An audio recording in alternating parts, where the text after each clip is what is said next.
Hi, this is Gary Whitta, and you're listening to the FSF PopCast. The show whose interviews whoopsies make the Scarif explosion look like a small blip on the radar. But hey, we got a Ben now, so that makes us more better gooder, right? You weren't wrong about it being a silly introduction. Oh, we're not done. Our show is brought to you by our charity sponsor, the Red Shirt Widows and Orphans Fund, which supports the Wish Upon a Teen Foundation that helps out sick kids when they need it most. And just imagine the comfort you'll give Red Shirt crewman number 7567. He'll understand that when he puts on the red shirt and joins the crew of the Enterprise in their struggle against Director Krennic, that he didn't leave his family destitute and without hope, because the Red Shirt Widows and Orphan Fund has his back, and what's left of his stardust.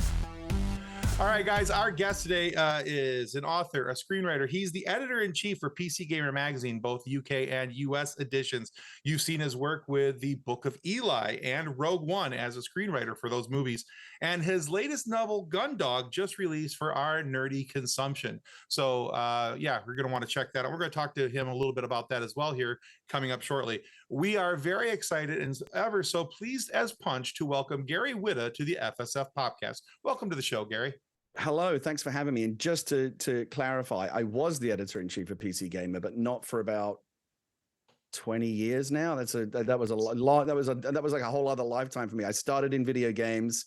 I was the editor-in-chief of PC Gamer like in the late 90s through the early aughts. And then after that, I started my career in screenwriting. So I've had this weird kind of bifurcation between two different careers. Stupid, dumb, stupid Wikipedia. You use oh my Wikipedia God! Don't look at my. as a Don't look at source? my. It's like my Wikipedia is so wildly inaccurate. It's ridiculous. You know, Yeah. it's like I rolled the dice. I rolled the dice between that and IMDb. Which one's going to be more accurate? But Abraham Honestly- Lincoln told Tim he could trust everything on the internet. Yeah, I That's mean, right. this is what happens when you do your own research. Yep. I actually did look it up on IMDb, and it still says you're editor-in-chief of PC IMDb Gamer. is a mess as well. Don't believe. Look, you've got. It's you- all wrong. just any when in doubt, come talk to the source. You've got me right here. I mean, I will also tell you wildly inaccurate things about myself, but at least you'll be able to say you got it directly from me. That's true. I can't wait People to see what wildly else inaccurate things. what about else we got yourself. wrong. So much It's more gonna be fun. great. Yeah. This whole interview is gonna be like, yeah, about that. So here we go. Here's Yeah, the let me set you actual- straight on that one as well. Yeah. Not now. That means I gotta delete one of my questions, actually. I'll figure that out later. All right. So, Gary, the one thing that I am positive about, because I got this from the source, you've been talking about this a lot on social media as of late, because I follow you on Threads and watch what you do. You released information about a book that just came out called Gundog. Now, your friend Felicia Day said on Threads that we need to check it out because it's cool and it has mechs in it. And I have a hard time arguing with Felicia's logic. That sounds amazing. So if you would please tell all the folks who are listening and watching this interview what the idea of the book is and how it came to be. I'm so glad you brought it up. How convenient that I should be on this podcast right as I have something to promote. I love it when things just like accidentally work out that way. Fantastic. So yeah, Gundog is my second book. I'm a screenwriter primarily. I write for film and television, but I also like to write books and comics and other things. And this is my second book. I wrote my first Abomination back in 2015, which was kind of a gnarly medieval horror story. And this is much more kind of hard science fiction. I've always loved mecha, the whole Japanese subculture of anime and manga that deals with essentially like big giant walking tanks that knock the stuffing out of one another. I've always thought that's just such a cool world. And it's always surprised me that there's never been like much of that in the Western world. Like we love the Japanese stuff. We love Gundam and Neon Genesis, Evangelion and Macross and all this stuff. But outside of like, I don't know, Transformers aren't even really mechs, but like Pacific Rim and like Robot Jocks from back in the day, like there's not a lot of like mecha in the West, like homegrown mecha. And so I always I had an itch that I wanted to scratch. I wanted to write something with a giant mech. And that's what this is. And it's a very Americanized version of it. It's all set in a post-apocalyptic America after an alien invasion. And it's about a young girl who grows up in an alien prison camp and escapes and finds this kind of abandoned prototype for essentially a U.S. Air Force war mech that was developed to try and fight the aliens, and they weren't able to finish it in time. But she fixes it up and powers it up and becomes its pilot.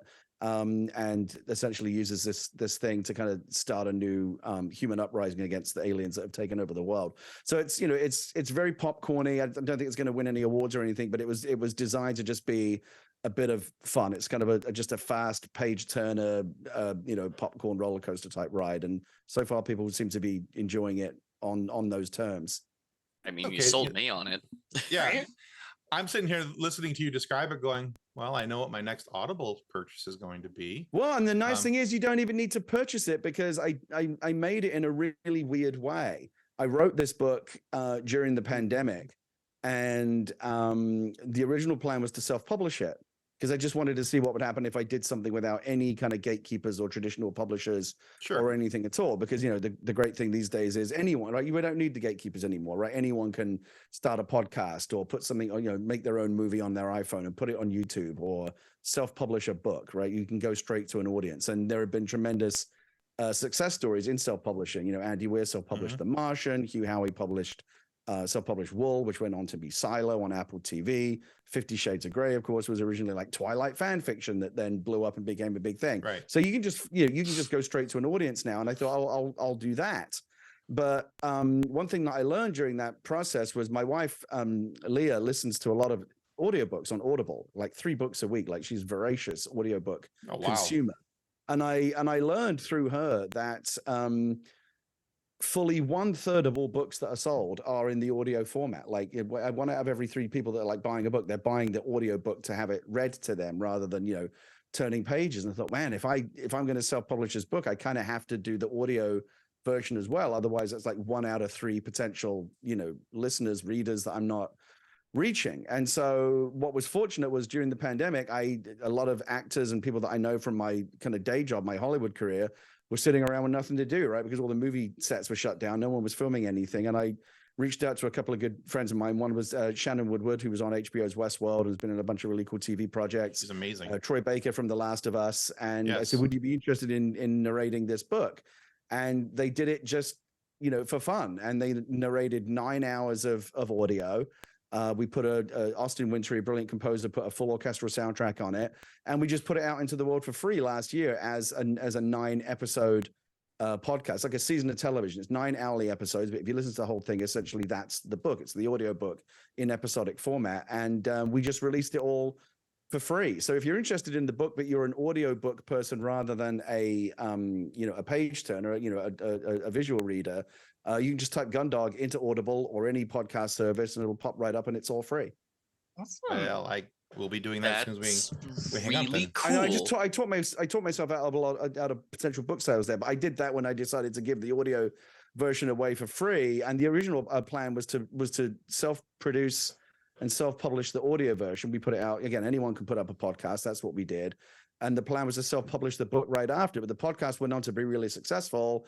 And a publisher approached me and said, do you want to publish the print version of the book through us? And so that's what I did. But it just took a little bit long, basically kind of restarted the whole publishing process.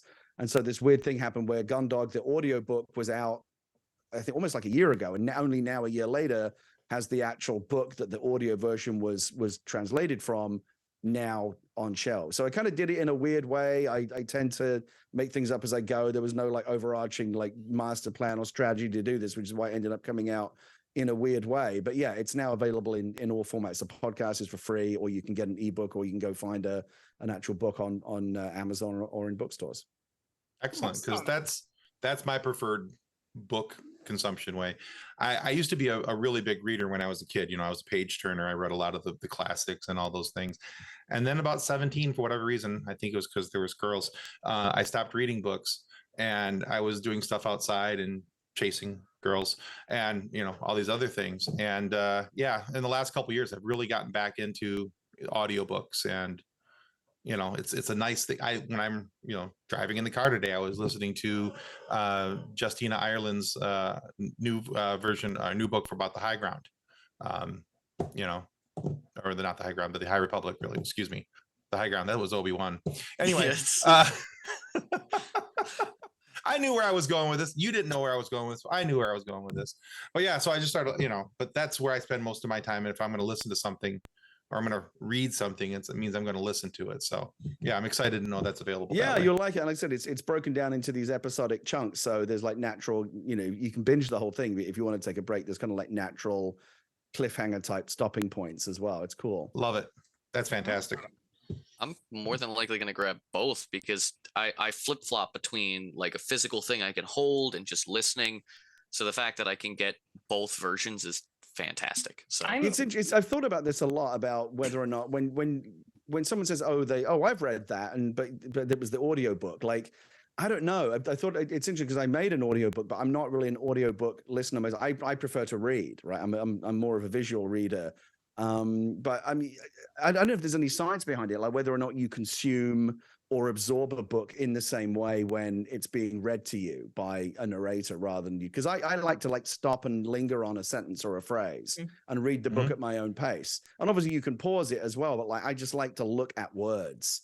But obviously it's not. And I there are people that I know who listen to audiobooks at like 1.5 or like 2x speed because they can speed read the books. Oh, I can't do that. Which is like crazy. But some people everyone's different. Everyone's brain is wired differently.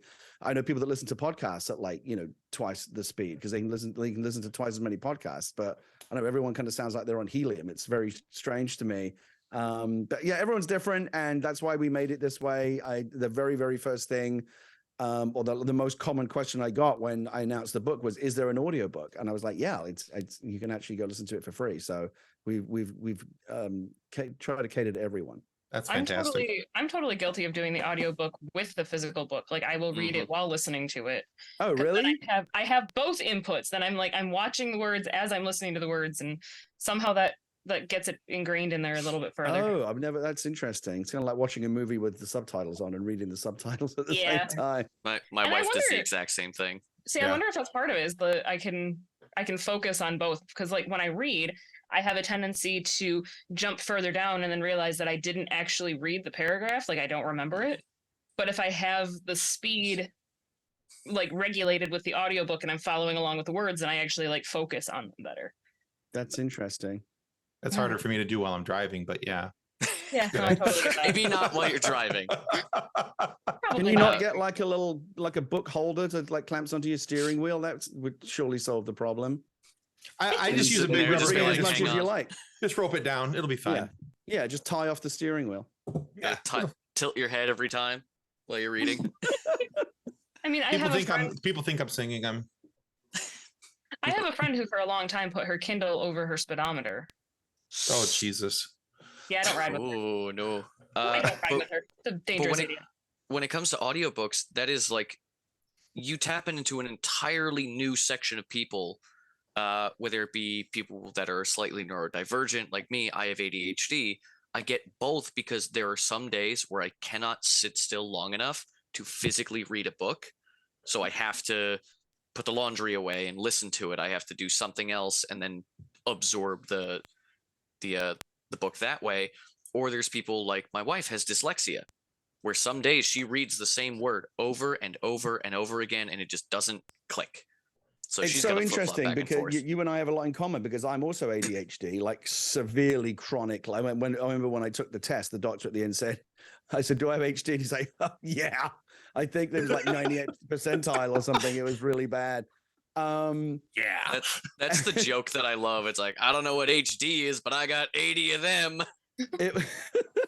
It was a test they gave me. It was I don't know how you were diagnosed or whatever, but it was a laptop, and they set up a little program. And it's like every time a letter pops up on the screen, press the space bar. Unless it's the letter X, in that case, don't press the space bar. I flunked it so badly because like even like right as the test is beginning, I'm like looking at the little Windows logo on the little sticker, going, oh, that's interesting. They put a sticker on it. Like, I'm already like off somewhere else, and I'm trying. Like this is the one time when I'm like actually trying to focus because my ADHD is being tested, and also my wife has dyslexia, and one of the things that I learned from that's really interesting. There are special typefaces that you can get.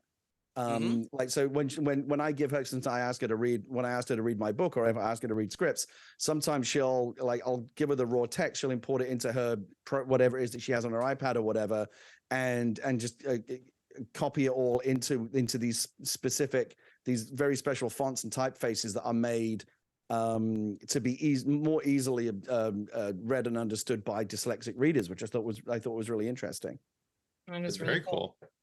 Yeah, that it's the same thing. My wife Mimi has a Nook instead of a Kindle. Mhm.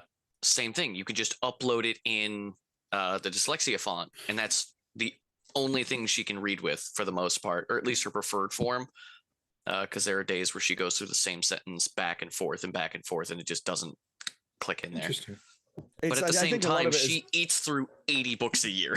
So right. yeah, and that's the thing. My wife reads way more books than me because it's just an easier way for she can, like I say, she can do it while she's doing other things. And I think in some cases, like your case, it is because of ADHD. It's like the only way you can't focus.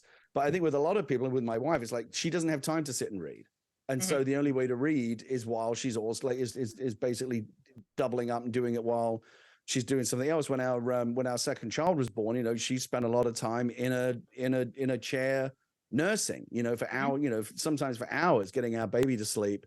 And she would put the AirPods in and she would listen to, you know, trashy murder novels and stuff like that while she was with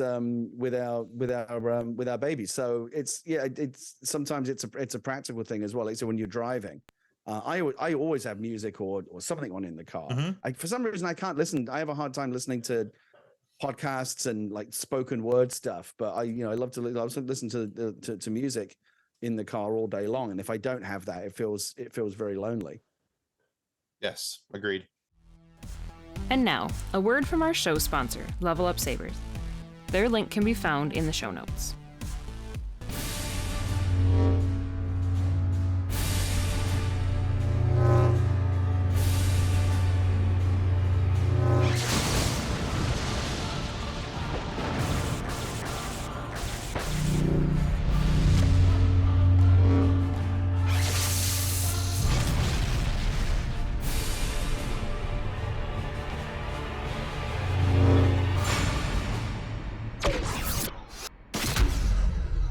So Tim typically steals this question for the first question of the interview, but wanting to talk about your book first, I totally understand because it sounds fascinating.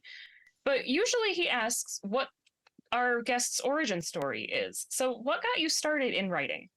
I grew up so I'm originally from the UK. I grew up in London, and I was a super nerd. I grew up on American popular culture because we certainly did then, and we still do today. In the UK, we import a lot of our popular culture, right? Brits love Star Wars too, and Star Trek, and Doctor Who, and Knight Rider, and Battlestar Galactica, and Hitchhiker's Guide to the Galaxy, and Blake Seven, and everything that we grew up on. And I grew up in the 80s when, you know, video gaming and computer gaming was just really getting started. I had an Atari 2600, I had a Commodore 64, and I loved video games. And I also loved movies. I just voraciously, I had such a collection of VHS tapes back in the day. I'm dating myself, but those were I grew up loving movies and video games. And I didn't like school very much, but because I was a nerd before it was cool to be a nerd, so I kind of got pushed around. Now every celebrity's like, oh, I'm such a nerd. Please give me a job on a Marvel movie because I love this stuff. But it's all, you can kind of tell like the fakers from the real ones. I paid my dues. I got kicked around the schoolyard when I was a kid for for being into like Star Trek and stuff before it was cool to be into that stuff, and comic books and so forth. And I always imagined that, like, because English was the only subject at school I was any good at. I used to write short stories, and I again, like Douglas Adams and people like that were huge science fiction authors. Were a huge. That's what I just read that stuff all day long. That's just what I wanted to do. And I saw Star Wars, and it's like, that's what I want to do. I want to make stuff like that. That is so cool. And I always imagine like maybe I can get a job in video games, maybe I can get a job in movies and television. I don't know, like either one of those would be great. And I ended up getting a job in video games. I worked for video game magazines for many years, started out reviewing video games, and eventually became editor of PC Gamer, and which is a magazine that started in the UK, and then they launched a US edition in the late 90s, and that's what brought me out here. I moved out here from the UK to run the American edition of PC Gamer, and I did that for a few years, and then the company that employed me kind of went belly up during the great .com crash of like 2001. And I found myself suddenly out of a job and thinking about, well, what do I want to do? Do I want to go back to doing what I was doing? I had a pretty good career in video games at that point. I had a good resume. I could have got another job in games. But I thought, I don't know, maybe, sometimes, life has a way of like forcing you out of your comfort zone and giving you the opportunity to make a different choice. And so, well, let me try I'm in California now. I'm only a few hundred miles from LA. I don't know. Let's try it. Let's see. And I had enough money saved up to live very, very frugally without a job for about a year. And I lived off, canned soup and ramen noodles. And I tried to teach myself to write screenplays. And I wrote a bunch of them, each one slightly less terrible than the last, until I had one that I wasn't ashamed to show to somebody, and started showing it around to people and managed to get the attention of, a manager. And that was the beginning of my screenwriting career. What would have been like, circa 2002, something like that. So I've been doing this now for more than 20 years. Fantastic. Awesome. I listening to your list of things that you enjoyed with the Brits like Star Wars and Star Trek and Doctor Who, and I'm like, Americans like Doctor Who. Well, that's the thing. It goes both ways, and we Brits do have a tremendous track record when it comes to science fiction, right? Like I said, Doctor Who, The Hitchhiker's Guide to the Galaxy, Blake Seven. I mean, there's and a lot of it is like only like Doctor Who obviously has become hugely popular in recent years, but a lot of the stuff that we're known for is kind of cheesy, kind of culty stuff and shows that aren't hugely popular. But we did, some of the greatest science fiction writers in history have come from are Brits, and so we've got a good track record there. But when it comes to like film and television, there's a tremendous amount of snobbery in the UK about this stuff. Like you don't see a lot of science fiction made outside of Doctor Who anymore, and I don't know if it's not like Downton Abbey or something that's perceived to be upmarket or proper, or like some kind of Jane Austen adaptation or whatever. It's very hard to get any traction. Whereas here in America, everything is Hollywood and popular culture, and like we love all this stuff. The more robots and ninjas and aliens, the better. Right. And so that's what I grew up on. I grew up primarily on a diet of American sci-fi, fantasy, popular culture. And so, you kind of got to go to the place where they make that stuff if you want to be a part of it. And so that's what I did. I have to say though, I have a soft spot for like classic British sci-fi, like the retro, the old Doctor Who. Horrible as it is, like as low as the production quality is, I love them so much. And I actually have the 6-part Hitchhiker's Guide on DVD. Like I have which is also very, from a production standpoint, very wobbly. It is, but it's so much better than the Hollywood motion picture version of it. If you can set the production values aside and appreciate that, like every Doctor Who planet was basically the same quarry in Southeast England. I mean, it's funny. Everyone, nostalgia, I think, affects a lot of this. Somebody told me once, everyone thinks the best era of music is whatever was around when you were 16 years old, right? Like, and that's true. I'm a child of the 80s, so I like 80s music. And for me, when you say Doctor Who, I think about Tom Baker. And if you say to me Star Wars, I think about the original trilogy, because that's what it was around when I was coming up. And the stuff that makes its mark on you when you're young and impressionable, that is the stuff that is that ends up kind of being most resonant. So I mean, I went back and looked at Doctor Who recently because it's all one of the streaming services has all of it, and nostalgia is a tricky thing. Like it can be tough to go back and look at something that you loved as a kid and now as an adult go, oh, that set almost fell over. Oh, I know. Like you can see the boom arm in that shot, and it's like it's all very shaky, and HD has not done anyone any favors. When in you terms look of at the original makeup. When you look at the original Daleks, and they are trash cans with a plunger and a whisk. They had a budget of like $30. and that is kind of the charm, and I think it's testament to the strength of the storytelling of something like Doctor Who, that it can we were all enraptured by it, even though like at the time you could tell like this is like, because then there was like a lot of the Doctor Who that I love came out like after Star Wars showed you what science fiction can look like. It's, oh my God, that looks amazing. But then Doctor Who keeps coming out on these like much cheaper BBC budgets, but like it didn't matter, right? Because the story and the characters like was so cool that you didn't mind that the Daleks looked like trash cans. Right. And I think that says so much about it, like you said, with the story and it wouldn't have lasted 60 years if it wasn't worth it, if it wasn't good. Like the story and the characters are so much. Yeah, and it's really the opposite end of the spectrum that we of course already know, which is you can spend $250 million on state of the art visual effects and you can blow up a million planets, but if there isn't an interesting story or compelling characters at the heart of it, like it's all for naught, right? No one cares. Right. Exactly.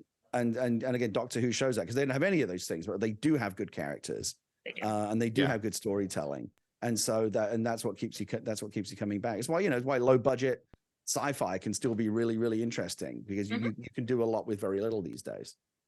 Agreed. We need more low budget sci-fi. I want to very clearly tell that the background is literally painted on. Like, I need more of that. I don't know if you've ever seen Garth Marenghi's Dark Place. It's one of the best television shows I've ever seen. I don't know if you're familiar with it, but it was a show that came out of the UK several years ago, and it's kind of a fake show within a show where essentially they imagine that someone had made this show back in the day, which was about a doctor who was also an exorcist at this haunted hospital. And it was like deliberately like, can we make this show look as unintentionally bad as possible, but like do it deliberately? Like, what's the worst possible show that we could make? And it's so stupendously bad, but in a hilarious way. I strongly recommend. I don't know if it's available on any streaming services, but I think some of it's on YouTube. Go find Dark Place. It's astonishingly good at being bad. And if you like that kind of cheesy, wobbly set, dialogue's ever so slightly out of sync and everyone's kind of looking off camera because they're not quite sure what's going on, it replicates that feel of kind of the cheesy sci-fi and fantasy that we grew up with in the UK quite brilliantly. And I highly recommend it. And the whole thing is done. It's the idea is that they found this like lost show that had never been broadcast and now they're showing it. And That's fantastic. The guy at the heart of it is this character called Garth Marenghi, who's a horror author, and he's a hacky horror author. He's so bad, like his books are terrible, but they say he somehow made this TV show which he starred in and wrote and produced and did the music for. Like it's basically just like a tremendous monument to his ego. And he's such a bad writer, and he doesn't understand anything at all about what makes stories interesting. His favorite, because they intersperse it with these like interviews that he gives about how great he thinks the show is. And my favorite line is, and he thinks this is a brag, I'm one of the few authors, I'm the only author you'll meet who's written more books than they've read. And I'm like, wow, that's not the brag thing. Or I know other authors that use subtext and they're all cowards. Like he's just the best at being awful. And they captured like that terrible age of British television and just all flimsily bad science fiction. If you get anything out of this interview with me today, go watch Garth Marenghi's Dark Place when you're done, and you'll thank me for it. It's so good. I gotta go find that now. Yeah. Oh my god. Anyway, so writing, like screenwriting and writing books are very different forms of writing. What would you consider to be like the most challenging thing about books versus screenplays, and it's kind of which is your favorite to do, honestly? I mean, they're both so different. It's like if you speak two different languages, like which is your favorite language? I wouldn't know what, but that's how I kind of think about it. Like screenwriting was my first language. That's what I first became good at. It's kind of how I developed my craft as a writer. And if you've ever read a screenplay, it's a very, very specific subset of writing, right? There's a specific language and a cadence and a rhythm and a way that screenplays are meant to be kind of read and consumed is, they're not the finished product, right? It's not the house, it's just the blueprint. You're the architect and you come up with the blueprint, but then people will come along and actually build that house and tell that story based on what you've written. But it also has to read well enough that someone will read it and go, oh, we should make a movie out of this, right? It has to sell itself as well. So it has to be an enjoyable read in its own right, but it's a very, very specific kind of writing. When I migrated over to writing a novel, I kind of wanted to do it because I wanted to see because it is such a different thing and it stands on its own. Like it's not the blueprint, it is the house, right? It's the novel is the finished product. And I found it, I think the thing I enjoyed most about it, and if you had to ask me like, which one do I like doing more? I think I still like writing screenplays more because I just love movies, but the process, I enjoyed writing the book more because when I write a screenplay, I never have any confidence that what I'm writing is what ultimately people are going to see. I've worked on 3 movies that have been produced in my career. One was almost exactly what I wrote, which is a small miracle. One was like kind of 50-50.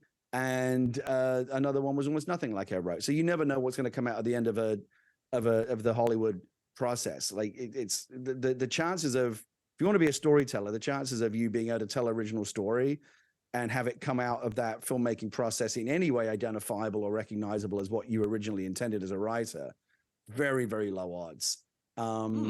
And, you know, because you get this, you know, we've all heard about you get the studio notes. Why can't the dog be a cat? And, you know, what if they died at the end? And it's like, and they're not necessarily like the best notes, but you have to find a way to kind of navigate that process, because as a writer in Hollywood, you are not, you have very little authority to kind of dictate what the story is going to be. There are always people above you, directors, producers, studio executives, actors, like everyone typically has like more of a say than the writer does, which sounds weird, but it's just the way it is. And so when I wrote my first book, I came to that from a world of looking at reading studio notes, where the reading between the lines, the message is always either do these notes or we'll find someone who will, right? Because writers get hired and replaced all the time. Every movie I've ever worked on, at some point another writer came in. But that's unheard of in books, right? Like the analogy I used, I imagine like Stephen King like turned his new book into the publishers, and the publishers say, oh, we love this new book, Stephen, we don't love the ending, so we're going to have another writer come in and rewrite that part. Like, it sounds ridiculous, right? But that's what happens in Hollywood all the time. Writers are used to being replaceable and expendable, and it's one of the reasons why we're on strike right now, is because writers are just not respected by, you know, the people who rely on us, you know, as the kind of the storytelling foundation of everything that they build. And, you know, we just want a bit more respect and money, basically. But when I wrote my first book, they assigned me an editor, and the editor came back with her notes. You know, I think the character should say this instead of that, or that's a simplification, but a bunch of creative notes. And then most of them I agreed with. They were really, really smart notes. There were a couple I didn't agree with. And I said to her, like, I understand where you're coming from this note, but like, I don't want to do it. Like, I just want to have it the way that I wrote it. What do we do now? And she said, well, then just leave it. Then just leave it and don't do the note. Like, you don't have to. Like, these are just suggestions. You're the author. And that was like that was so weird for me to hear that, because again, in Hollywood, if you don't want to do a note, you either like bite the bullet and do it, or you find some way to kind of persuade them or convince them that your way of doing it is right. But that's really the only power you have as a writer in Hollywood, is the power to persuade the people who do have the decision-making ability that you're right. And if you can't do that, then you're stuck with writing a version of it that you don't like, or being replaced. So just the simple act of realizing that when I write a book, no one else can come in and rewrite me or fire me or force me to change something that I liked, was like a revelatory moment. And it's why now, you know, I've written a second book, and why I think that I can see myself doing more in the future. I think screenwriting will always be my bread and butter. I think it's what I'm best at. And when things do go right and you see your name up on the big screen, it's magical. It's the best feeling in the world. But it's always tempered a little bit by that feeling of like, oh, they changed that thing that I really liked, and I wish I'd have had the power to control that and have it be the way that I wanted it to be. That's kind of the Faustian bargain that you enter into when you work in Hollywood. Yeah, we'll make your movie into like a big production, but like there's going to be a lot of creative compromises and sacrifices along the way. When I write a book, I'm answerable to nobody but my audience, and so I can do it the way that I want to do it. The other side of that, though, is a little bit scary, because oftentimes notes are really good. When I worked on Star Wars, I was surrounded by everyone in the room was smarter than me, and that made me feel really comfortable, because anytime I had a bad idea, somebody would check my math and say, well, here's why we shouldn't do that. I go, oh no, you're right, of course. And you know, there's a whole process where I'm kind of basically idiot proofing all of my ideas. When I write a book, it's nice to have that authority, but then you're working without a net, essentially. Like, no one is really checking your math. Again, an editor might make suggestions, but I get to overrule them. And so the book coming out this week has actually been really both exciting and scary for me, because I'm really excited and people do seem to be liking it. But at the same time, it's like, oh man, like I'm doing this without a net. Like, at no point in the process was there a smarter person telling me that or saying, no, you have to change this. And so it's, you know, you assume all of that risk yourself. That's so there's a really long-winded way of answering the question, but it's like I can't say that I like one more than the other. But they're so different. I'm very grateful that I get to do both. And for anytime I come up with an idea for a story, like with Gundog, I I might have tried to write this as a spec screenplay 10 years ago, but nobody would have made it because I'm not Christopher Nolan. I'm not J.J. Abrams. I'm not the kind of guy that says, here's my big original science fiction idea. Please spend $100 million making this. Like if I'd have written this as a screenplay, nobody would have made it as a movie. But if I write it as a book, it's much easier for me to get that published. And all I want to do is tell stories and get them in front of an audience in whatever medium that might be, whether it's a novel or a podcast or a comic book. Again, there have been other feature film ideas that I've had was like, no one's going to make this, so I'll do it as a comic book instead, and that did actually come out. So anyway, and get a story in front of an audience, that's always a win for me. Oh yeah, the way you put it, I never thought about it that way before, because I'm very supportive of the strike, and I totally understand that they deserve more respect and more pay and everything like that. But it never occurred to me that that was a possibility, that they could just go, oh, you don't want to do it? You're gone. Oh, I mean, or just delete entire chunks. Like I don't know why that never clicked into my head. It happens all the time, and I'll crack a little bit of the code for if you want. Anytime, and this is something that's defined by the Writers Guild. Go look at the credits for any movie where there's more than one writer. And so let's say, for example, like writer A and writer B wrote this movie. If those two names are separated by an ampersand, what that means is those two writers worked together as a team and wrote that script together. If they're separated by the letters A and D, what that means is one writer worked on the script, then they went away, and another writer came in afterwards and made and wrote their version. And the script is a concoction of those. But those like I've worked on, like for example, on Rogue One. There's some of the writers, like the two writers that came on after me. One I'm very friendly with and I know very well. The other guy I've barely ever even met. And so there's kind of a baton passing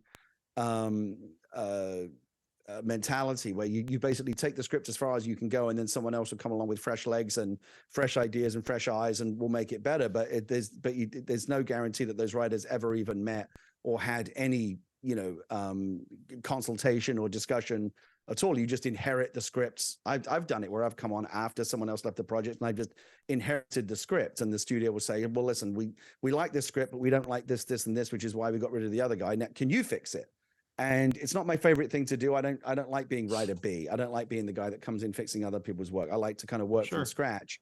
But yeah, there's any number of times, I think it was the Smurfs, or there was one movie that like famously had like when they did the arbitration, where sometimes the way that the studio wants to credit the writers is not what the writers think is fair. The Writers Guild actually ultimately has jurisdiction over that, and they'll put together an arbitration panel who will review all of the scripts. And every participating writer who contributed to the script in some way can make an argument why they should be credited. But there are rules about how many writers can be credited on a movie. You can't just credit 20 different writers. And so they have to figure out like, who are the 2 or 3 or 4 different writers who are going to actually make it onto the the poster and the movie itself, and that has huge career and financial implications as well, because you only get to participate in residuals and royalties if your name's actually on the movie. So it's very competitive, and writers are always like, you write these statements. This is why it's almost like a trial. This is why my name should be on the movie.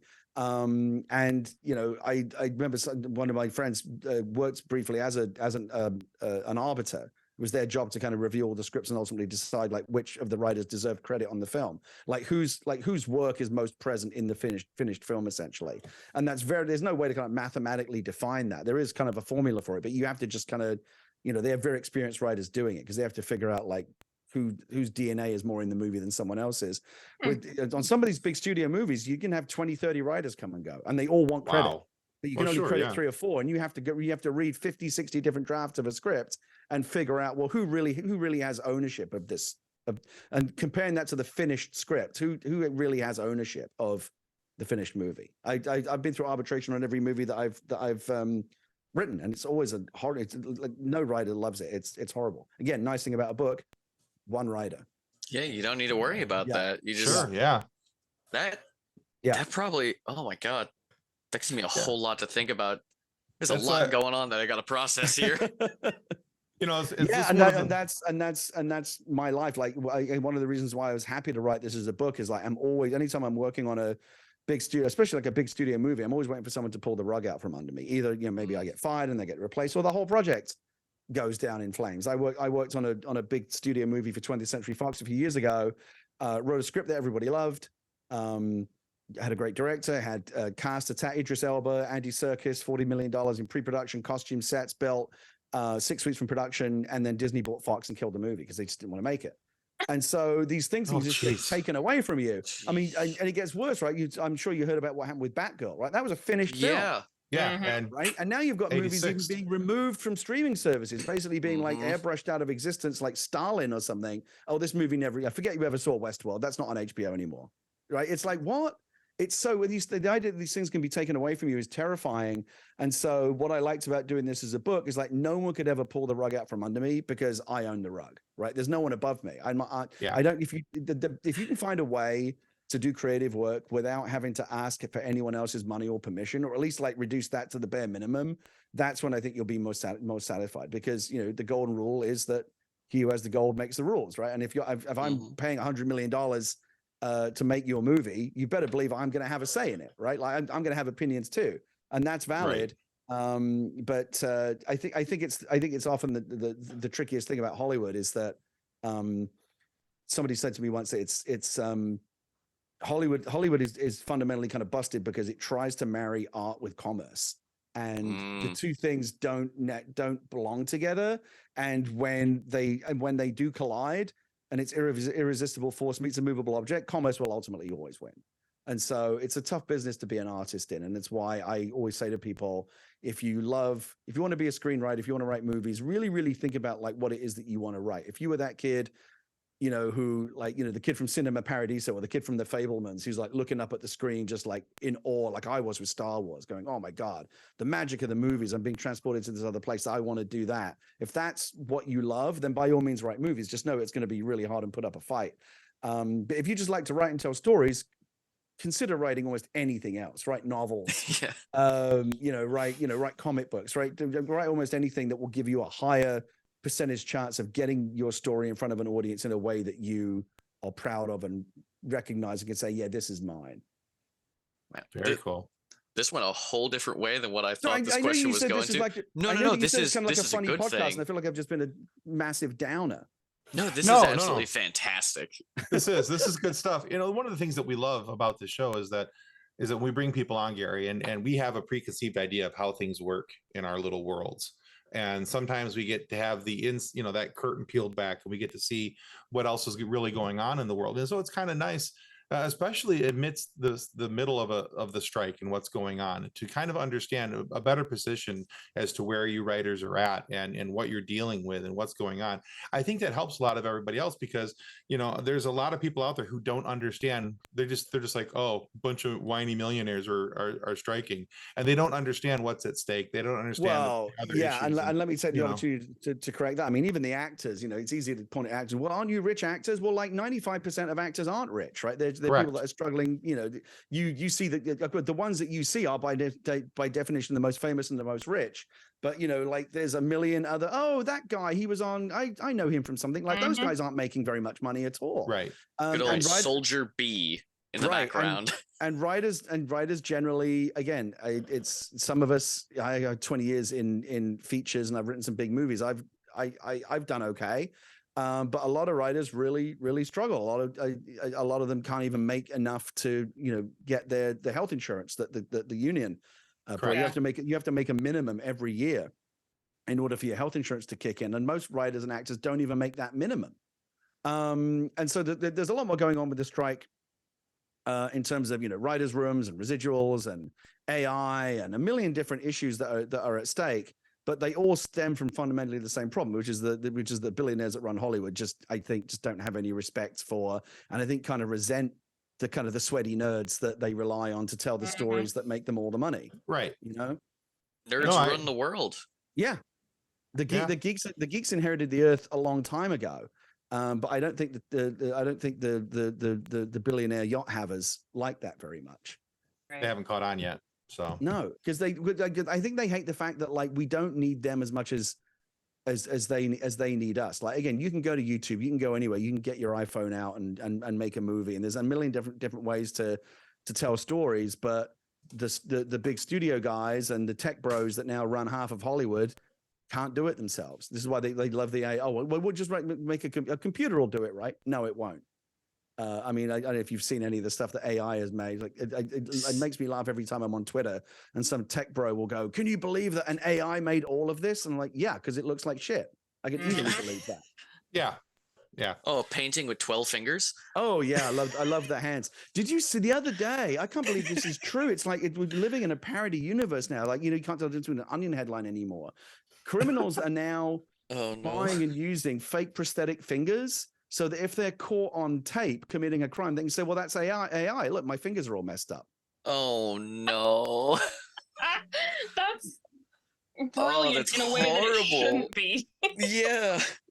That's so bad. But it Wow. is scary. I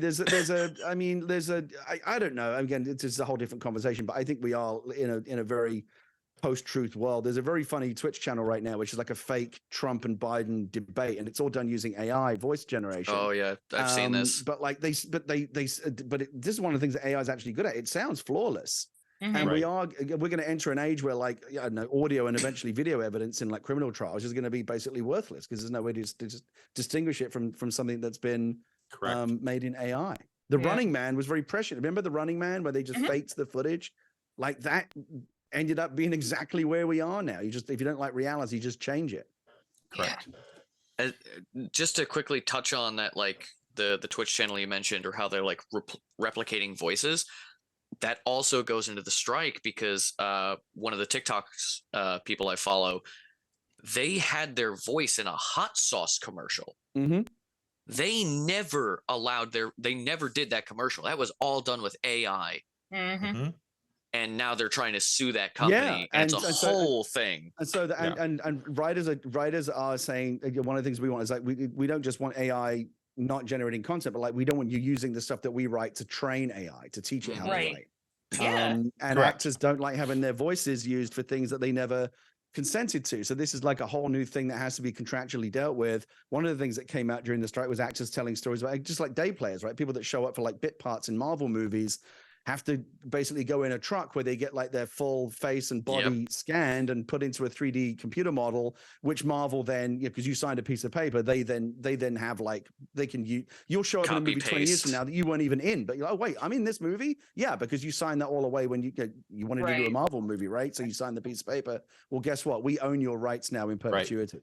Yeah. You were And one because and it's not done when actually you're- you, we Mhm. don't owe you Yeah. any Yeah. money. Yeah, you were one and done, but you thought you found out you were in 10 other movies. So Yeah. but There was just quickly on that, sorry. There was a person that was in WandaVision that showed up like 12 times in that final scene where everyone's running away from the town. She was there for like 30 minutes that day, got scanned in, Yeah. and they Mhm. just copy pasted her the entire time. This is, I don't think we used AI at the time, but this is something that we were kind of like at the beginning of when we put Tarkin in Rogue One, right? Because that was computer Mhm. generated. And, correct.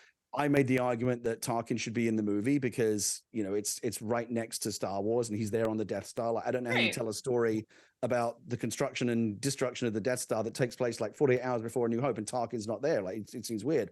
But like, how do you do it? Do we like cast someone who looks like him, or like is it makeup? Like, what are we doing? So no, we're going to do it with CG. And they did this amazing stuff. And I think it looks incredible, but like some people are uncomfortable when and Princess Leia shows up at the end, which it looks amazing. But some people, it makes people uncomfortable, right? Because there's a part of your brain that knows that's not really them, right? Mhm. And Correct. it doesn't want to accept it. You get into the uncanny valley. And as the technology only gets better and better, I think the uncanny valley is just going to get weirder and weirder. And we get to a point where you just can't tell the difference anymore. And that uncertainty is going to be, we're already there. There's a bunch of stuff where I got fooled, like going around on social media. Oh my God, he really said that? No, actually he didn't. But like we Right. made it sound like he did. Like who's to Yeah. know what's real anymore? It's getting to be a scary time. But you did just mention one of the things I wanted to talk to you about. So I want to run this by you real quick. So you are part of the screenwriting crew that was for one of my absolute favorite movies of all time. To me, the best movie ever made is Empire Strikes Back, and Rogue One is easily in my top 5. And I love it from a storytelling standpoint. I love it from a cinematic standpoint. And the fact that it felt original trilogy. There was so much of what you guys did in that movie. You guys captured the era. You wrote it for that era, and it felt authentic to the time and the place for where it belonged. And so I fell in love with that movie instantly. And as a side note, as a massive Star Wars fan, this is the only Star Wars movie where I have run out of the theater to my car, sped home so that I could go put in my Blu-ray of A New Hope so I could see the transition from what happens at the end of Rogue One. Even though I knew what was coming in A New Hope, I still had to see it. I had to let my mind complete it. And I love that. It's such a great, because I didn't see it until it was all cut together and done. I knew where it was going, but I didn't see it until it was all done. Like the last few minutes, realize you're actually now watching the beginning of Star Wars. It's like I got choked up when I first saw it. Yeah, Me too. I know there are people that have actually like spliced them together, right? You can watch it as like a 4-hour movie, and they put this connective tissue in, which is amazing. And I never get tired of hearing people that say that they liked it. It was definitely, I felt like I liked it. I would have done anything in the Star Wars universe. I didn't like propose Rogue One. That was John Knoll. They just gave me the idea to work with. And I was really grateful because again, the original trilogy, that's the pop music that was around when I was growing up, right? Again, right. Empire Strikes Back and Return of the Jedi, those are the movies that kind of made me want to do this. And so to be able to work in that corner of the timeline where that was so special to me was really a great privilege. It was also really nerve-wracking because like you don't want, like, don't mess. That was the thing when it was announced I was doing it, I got like my phone of course blew up, and every single message there was two sides to it. One was, oh my god, this is amazing, congratulations. The second one was, don't screw this up. Don't screw it up. they didn't say screw this up, but you told me I had to moderate my language. And that was in my head every morning when I went to work. Don't F this up, don't F this up. And you know, that will keep you honest. Because you know, if you make a bad Star Wars movie, like it's going to follow you. I'm at Comic-Con 20 years from now. Oh, you're the guy that wrote that Star Wars movie I hated. You ruined my childhood, etc., etc. You don't want to be that guy. And so, fortunately, it came out. You know, and I always make sure not to take too much credit. I was one of only 4 writers on the movie, and Gareth and ILM and all the brilliant actors. Like they all made the movie what it was. I just have a little piece of it. I'll happily take some credit for it, but only a little piece. But just to even be a small part of something that is so well liked, and I don't know, different people have different views of this. I keep my views of the other movies to myself because we're all one big family. I know many of the other filmmakers. Sure, understood. But like, I think most people would probably say that the Disney era Star Wars movies have been a bit of a mixed bag. And I just consider myself fortunate to be being associated with the one that seems to be kind of broadly the most well liked. I think IGN did a poll recently, which is your favorite of the Disney era Star Wars movies, and Rogue One won it with like 40% of the vote. Like it wasn't even close; it was a landslide. Yeah, I'll say it should be a landslide. And so that is a relief, first of all, again, because we didn't screw up. We did good, I think, and people liked it. And you know, it's been I could work in Hollywood for another 40 years, and it's very unlikely that anything's going to be in front of Rogue One on my resume, right? Because what's bigger than that? And it was terrifying to think about. Like when I wrote the Book of Eli, I had no expectation like how big the movie was going to be. You know, it had Denzel Washington and stuff, so people are going to see it, but like not everyone's necessarily going to see it. When you work on a new star, I mean, at one point I remember thinking like Steven Spielberg's going to see this movie. Like he just is, right? It's a Star Wars film. Correct. George Lucas is going to see this movie, and like that's terrifying, and it's really hard to get out of your own head and silence that inner critic when you're working on something where like the stakes are that high. So, you know, I went into that movie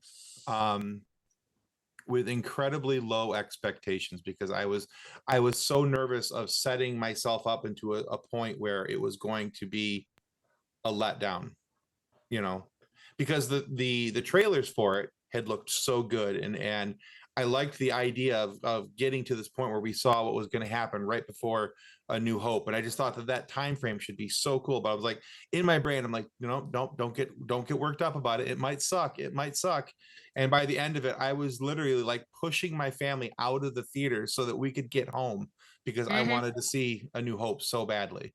And I think we benefited a little bit from that, like with JJ's movie, because it was the first one. Right? It was episode 7, right? And it's the picking up the main storyline 30 years later or whatever. There was a lot on the line, and you know, Han Solo and the Falcon and all the things that people wanted to see.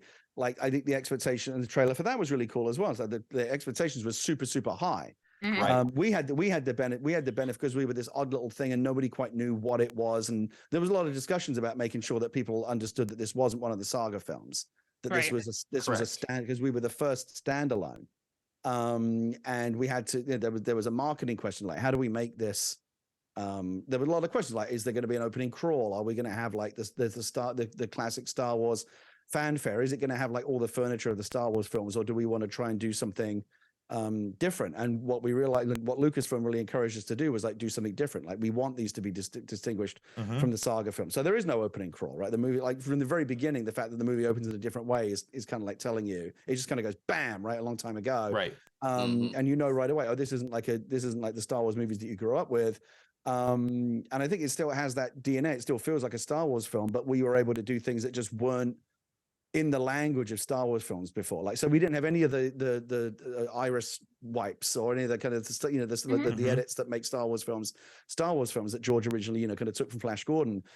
We do a time jump, right? There's a big time jump, right? Jyn Erso is a child, and then like it's like whatever it is 20 years later. Star Wars movies had never done that, and I remember sitting there, I was so ingrained in like the language of it and the Star Wars movies I grew up with. Like, I want to do it this way, because originally I pitched this idea of like showing Jyn as a child and Saw Gerrera and Krennic coming to get her dad and all that stuff. It's like, but in order to do that, we're going to have to do a time jump. Like, can we do that? Like, it's Star Wars. Star Wars has never done that. And what I kept hearing back, and eventually I got on board with, people saying the fact that Star Wars has never done it is why we should be doing it, right? We should be like branching out and like not feeling that we're constrained. I think with JJ, I think in anything, like, JJ was probably a little bit more constrained in that you do have to do the wipes. You can't get wacky with it. Like, people still want Star Wars comfort food, right? They want their spaghetti and meatballs. They want the Star Wars that they know and love. Right. Whereas with Rogue One, we could be a little bit more, hey, try this weird sushi, try something you've never liked before. You tried before, you might like it. And it worked, but it was a very high risk, high reward proposition to depart from the visual language of Star Wars storytelling to the extent that we did. So I've been a big gamer for most of my life. Obviously, incredible stories are probably the most important thing to a game, but it's the score that sets the tone. Games like The Last of Us, Destiny, God of War, some of the best soundtracks I've ever heard in a game. What, in your opinion, is necessary for the score of a video game, and what is your favorite video game like soundtrack? I'm so glad you asked, because this genuinely allows me to back into yet another shameless plug. But one of my favorite video games of all time also has one of my favorite soundtracks, and it's Journey on the PlayStation. If you ever played Journey, yes, it's such a beautiful game. I love Journey. And it has this incredible soundtrack written by a guy called Austin Wintory, who's a good friend of mine. He actually wrote the music for the Gundog audiobook. And I went to him because he wrote one of my all-time favorite soundtracks, and God knows how I got him to do it, but he put together a full orchestra and did this amazing soundtrack. But yeah, I think, games, it's interesting. Back in the day, games weren't dependent on story, right? Sorry, Mario. Oh, thank you, Mario, but the princess is in another castle. Like, that's as good as storytelling got. Now, again, with things like The Last of Us, yeah, we do expect games to deliver story, right? And good characters, and games will get dinged if they don't have good stories, and rightly so, because the expectation has been set by these amazing games like The Last of Us and Uncharted, and just really cool games. I think so I think the rules are very similar to what makes a good movie soundtrack. It's what's going to evoke the mood, what sets the tone, what takes you to that place, right? What is it that puts you in that mindset? And I think game composer, Michael Giacchino, who did the music for Rogue One and for a lot of Marvel movies, and is now one of the biggest composers in Hollywood, started as a video game guy. He used to write video game soundtracks, and his stuff was amazing even then. When I met him at the Rogue One premiere, I was like, oh man, I love the soundtrack you did for Medal of Honor Allied Assault back in the days. Oh, you remember that? Like, he was really amazed that somebody would remember like his early video game work. But yeah, I think it's no surprise that we're seeing like more video game composers kind of migrating into film work, because they're very interchangeable. There you go. I didn't even know that would connect back, but there you go. I'll always, trust me, I'll always find a way to get back to what I'm plugging. But in that case, you made it easy. Oh, hey, well, sometimes we got to set them up so you can knock them down. All right, Gary, this is our last question for you. We call it our silly question, and we used to ask a variety of things, and we tried quizzes for a while, but we got destroyed by Sam Witwer, and we decided that was probably not in our best interest. Yeah, that wasn't smart. Yeah. No, that was really dumb. Yeah, he was answering the questions before we could finish them. So yeah, so we decided to start asking silly questions, and we were asking a variety of them. But lately we've settled on this one because we think that it's a shame that adults don't get asked this question anymore. Gary Whitta, what's your favorite dinosaur? Triceratops. Didn't even have to think about it. It's a good choice. That's my favorite as well. I've always loved really? them. Good, Yeah. I'm glad. I Yeah. feel like the herbivores don't get enough credit. Mhm. I always thought they were cool because they were when I liked them as a kid because I liked rhinos. Right. And, And they're the most like a rhino. Right, and there was a triple rhino. Rhino instead of dino. me. Yeah, it was Yeah. so. I like Stegosaurus as well, but Triceratops. But when they had the Triceratops in Jurassic Park, I was really glad they put that in there. Yeah, very cool. Mhm. Gary, thank you so much for being on the show with us today. Where can our viewers and our listeners find out more about your work and what you've got coming? You can find me on social media. I'm very active. I'm one of those extremely online people. You can find me on Twitter. I'm just Gary Whitta, GaryWhitta. Also, I'm Gary Whitta on Instagram. I'm Gary Whitta on YouTube and Blue Sky, and I'm just G Whitta, GWHITTA on Instagram and Threads, and I'm Gary Whitta on TikTok. I'm trying to get something going on TikTok. It's slow because I'm like 40 years too old to be on TikTok. But I'm doing my best. You can find me on TikTok as well at Gary Whitta. Well, thanks. We'll make sure to get those put in our show description with all the links and everything, so our viewers and listeners can check you out. Yeah, and the book's available on Amazon, Barnes and Noble, wherever you might go find books. We have an ebook as well if you prefer to read on Kindle or whatever. iBooks. It's just type Gundog into any Amazon thing, and if you like the audiobook, go find it on Audible or on podcast services. That version's free. Excellent. Well, we'll make sure that we get those in there for you, Gary. And we want to remind everybody that subscribing is the single most important thing that you can do to ensure that we get more amazing guests like Gary Whitta here today and have these funny moments for you to be able to listen to. So please subscribe. It helps us well more than we can ever really tell you. And be sure to check out Gary's work as well. You'll find those down in the show notes, just right down under there. So make sure you click on those and go check out his books, his works, everything else. And if for whatever reason, if you are not happy with the content of our show today, please feel free to lodge a complaint with the head of our complaint department. That, of course, is Director Krennic. Unless, of course, Grand Moff Tarkin steps in to take credit for what Krennic has accomplished. Not that there's a history of that happening or anything. But whether it's Krennic or Tarkin taking over, send 3 copies of your complaint to the ISB. They will either send out 1 squad of Death Troopers or 1 highly irritated Inquisitor. Either way, the future is not bright for whoever has brought about your level of ire. Just keep in mind that the Empire is completely willing to enforce the saying, snitches get stitches. So there's that. So maybe think about it before you hit that enter button. All right, Gary, thank you so much. Thanks for playing along and being our guest today on the FSF PopCast. Thanks so much for having me. Copyright 2023 FSF PopCast. Reference to any specific product or entity mentioned on this podcast does not constitute an endorsement or recommendation by FSF PopCast. The views expressed by the guests are their own, and their appearance on the program does not imply an endorsement of them or any entity they represent. If you have any questions about this disclaimer, please contact us via email at info@fsfpopcast.com. Original music by Jordan Michaels.